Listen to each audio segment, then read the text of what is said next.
So, Craig, how big a deal is this, given the SEC monitoring that supposedly has been going on?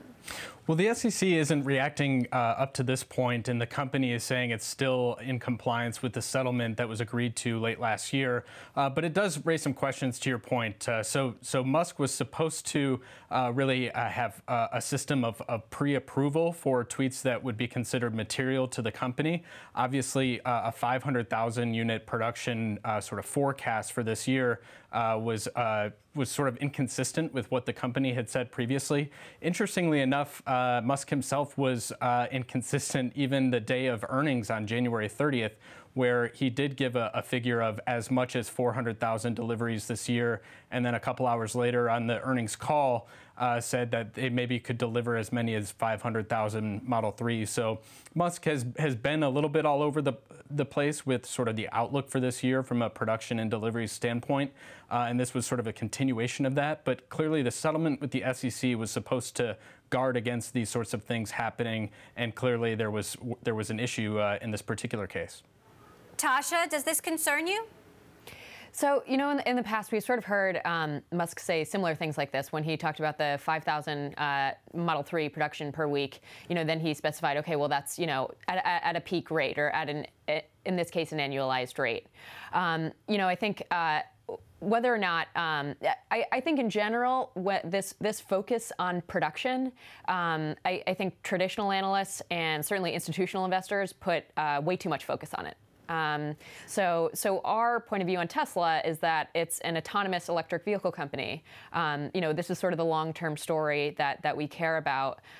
So you know, in talking about production and sort of hitting these specific targets, if they're off by a month or two, you know, that's not going to change the long-term thesis.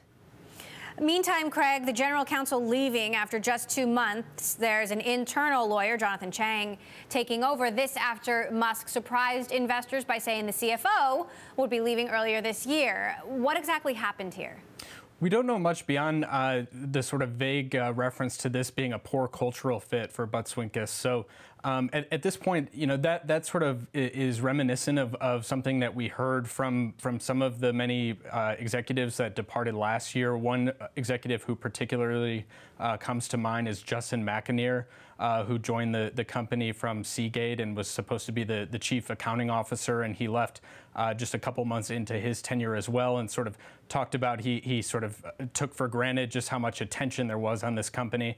I think with Buttswinkus, you also had a situation where he was sort of uprooting from Washington, where he's been a longtime lawyer, and was moving to the West Coast and sort of focusing on this company on a full-time basis, and sort of decided against this. So it's unclear whether last night's tweets had anything to do with this. It doesn't appear to be the case, but it's also just, you know, generally another indication that, you know, Elon Musk may be a bit of a difficult person to work for.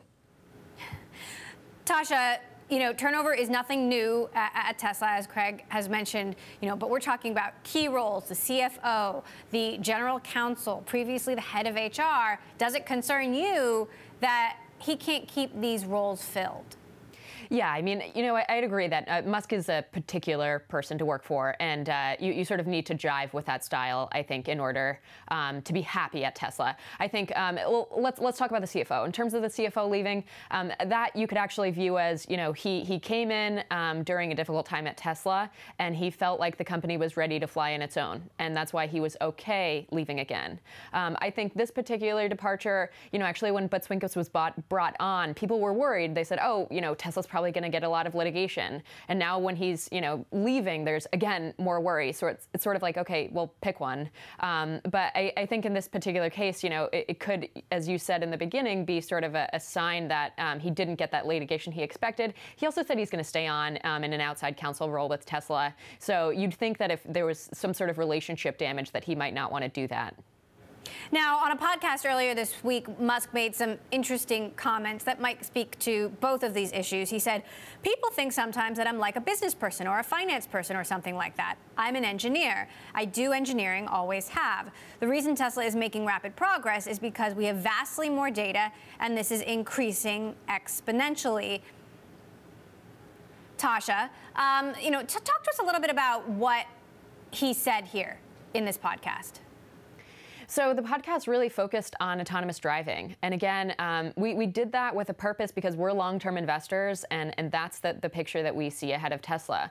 Our bull case price target is $4,000 on the stock in 5 years, and most of that is due to autonomous. So what Musk is talking about here is Tesla's data advantage. It's something that we focused on for a long time. They're the only automaker collecting data off of their customer cars on the road. That gives them this incredible long tail of events that really no one else has. Waymo just published reports in California along with the rest of the companies testing there on this intervention rate, and you can see that Waymo cumulatively has about 10 million miles as of October of last year. Tesla has billions of miles in autopilot. In fact, roughly 8 billion, we think, with Hardware 1 and Hardware 2 cars driven today. So that's an amazing advantage. That's what's going to get them across the finish line to autonomous driving. So in that case, it's important to have an engineer at the helm of the company that understands that and is willing to invest in that opportunity. Tasha, this was on a podcast with you. Were you satisfied with the answers that he gave you on a range of issues?